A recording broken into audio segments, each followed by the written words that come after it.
नमस्कार, मेरा नाम है कृष्णा और बहुत बहुत स्वागत है आपका हमारे शो वायरल कट में। जब भी साफ सफाई और पर्सनल हाइजीन की बात होती है तो सबसे पहले नहाने का ख्याल आता है। लेकिन क्या आप सोच सकते हैं कि कोई 5 साल तक बिना नहाए रह सकता है और फिर भी उसके शरीर से बदबू ना आए? जी हाँ, अमेरिका के प्रिवेंटिव मेडिसिन डॉक्टर जेम्स हैम्बलिन ने ऐसा ही दावा किया है। उन्होंने बताया कि वो पिछले 5 सालों से नहाए नहीं हैं, फिर भी उनके शरीर से किसी तरह की बदबू नहीं आती। इतना ही नहीं, उन्होंने ये भी कहा कि साबुन, शैम्पू और स्किन केयर प्रोडक्ट सेहत के लिए अच्छे नहीं बल्कि नुकसानदायक होते हैं। उनका ये अजीब गरीब दावा सोशल मीडिया पर तेजी से वायरल हो रहा है। अब लोग इस पर तरह तरह की प्रतिक्रियाएं दे रहे हैं। डॉक्टर हैम्बलिन सिर्फ एक डॉक्टर ही नहीं बल्कि पब्लिक हेल्थ एक्सपर्ट और लेखक भी हैं। उन्होंने ये जानने के लिए 5 साल तक शावर नहीं लिया कि क्या नहाना सच में जरूरी है या ये सिर्फ एक आदत मात्र है। CNN के चांसिंग लाइव पॉडकास्ट में मशहूर डॉक्टर संजय गुप्ता से बातचीत के दौरान उन्होंने इस बारे में खुलकर बताया। उनका कहना है कि उन्होंने अपनी बॉडी को प्राकृतिक तरीके से खुद को साफ करने दिया। Comedy show India's got talent में सरेआम यूट्यूबर रणबीर इलाहाबादिया ने हुई कंट्रोवर्सी को लेकर माफी मांग ली है। एक्स पर एक वीडियो पोस्ट कर उन्होंने शो के मेकर से रिक्वेस्ट की है कि वीडियो का उतना विवादित हिस्सा हटा दें जिसमें उन्होंने पेरेंट्स को लेकर विवादित कमेंट किया है। एक्स पर एक वीडियो पोस्ट करते हुए रणबीर इलाहाबादिया ने कैप्शन में लिखा, मुझे वो नहीं कहना चाहिए था जो मैंने भारत पर कहा था।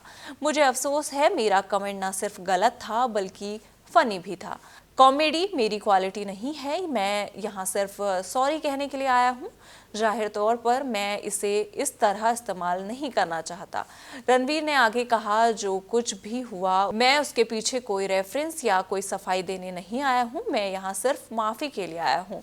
मुझसे पर्सनली फैसला लेने में चूक हो गई, ये मेरी तरफ से अच्छा नहीं था। पॉडकास्ट को सभी उम्र के लोग देखते हैं, मैं उस तरह का शख्स नहीं बनना चाहता जो जिम्मेदारी को हल्के में लेता है। परिवार वो आखिरी चीज है जिसका मैं कभी अनादर नहीं करूंगा। यूट्यूबर ने ना सिर्फ माफी मांगी बल्कि आगे से इस तरह की कोई हरकत ना करने का भी वादा किया। उन्होंने कहा, मैं बेहतर हो जाऊंगा। मैंने वीडियो के मेकर से वीडियो से असंवेदनशील हिस्सों को हटाने के लिए कहा है और आखिर में मैं बस इतना ही कह सकता हूं कि मुझे अफसोस है। मुझे उम्मीद है कि आप इंसान होने के नाते मुझे माफ कर सकते हैं। बता दें कि रणबीर इलाहाबादिया ने comedy show India's got talent में पेरेंट्स की इंटीमेट लाइफ पर विवादित बयान दिया था। रणबीर के इसी बयान को लेकर विवाद हो रहा है।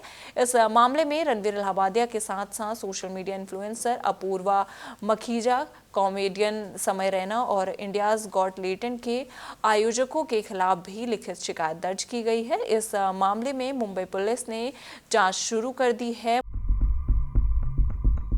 सुनील दत्त और नरगिस के बेटे संजय दत्त बॉलीवुड के बेहतरीन स्टार में से एक हैं। उन्होंने 1981 में आई फिल्म रॉकी से अपने एक्टिंग करियर की शुरुआत की थी। इसके बाद उन्होंने लगभग 135 से भी ज़्यादा फिल्मों में काम किया है और लोगों के दिलों पर राज भी किया है। एक्टर के चाहने वाले सिर्फ देश में ही नहीं बल्कि विदेश में भी मौजूद हैं। उनकी फ़ैन फॉलोइंग में फीमेल फैंस की संख्या काफ़ी ज़्यादा है। इसका अंदाज़ा तब हुआ जब एक्टर की एक महिला फैन ने अपनी 72 करोड़ की प्रॉपर्टी उनके नाम कर दी थी। सिर्फ इतना ही नहीं, निशा पाटिल नाम की वो महिला फैन कभी एक्टर से मिली भी नहीं। साल 2018 में जब ये खबर सामने आई तो हर कोई हैरान रह गया था, यहाँ तक कि खुद संजय दत्त भी इसे जानकर चौंक गए थे। ऐसे में अब सवाल ये खड़ा होता है कि एक्टर ने उस प्रॉपर्टी का किया क्या। कथित तौर पर 72 साल की निशा एक हाउसवाइफ थी और वो मुंबई की रहने वाली थी। उन्होंने अपने निधन से पहले अपनी पूरी प्रॉपर्टी सुपरस्टार संजय दत्त के नाम कर दी थी, जिसकी कीमत 72 करोड़ रुपए थी।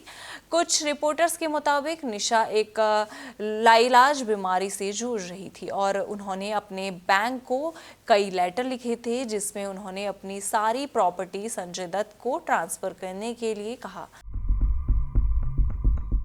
महाकुंभ 2025 में आस्था और भक्ति के साथ अब किलकारियों की गूंज भी सुनाई दे रही है। 4000 हेक्टेयर में फैले कुंभ क्षेत्र में बीते कुछ महीनों में करोड़ों श्रद्धालु पहुंचे हैं, लेकिन 11 महिलाओं और उनके परिवारों के लिए ये अनुभव और भी खास बन गया, क्योंकि उन्होंने कुंभ नगरी में ही अपने बच्चों को जन्म दिया है। 11 बच्चों का जन्म कुंभ क्षेत्र में बने सेंट्रल हॉस्पिटल में हुआ। इस अस्पताल में कुल 105 लोगों की टीम है, जिसमें 4 स्त्री रोग विशेषज्ञ भी शामिल हैं। इन सभी महिलाओं को या तो उनके परिजन सेंट्रल हॉस्पिटल ले गए या मेले में तैनात एम्बुलेंस के जरिए सेंट्रल अस्पताल पहुंचाया गया, जिसमें डिलीवरी कराने की सुविधाएं भी मौजूद हैं। इन सारी खबरों पर आपका क्या कहना है, आप हमें कमेंट सेक्शन में जरूर बताइएगा और इसी तरह की देश दुनिया की खबरों के साथ जुड़े रहने के लिए देखते रहिए जनसत्ता।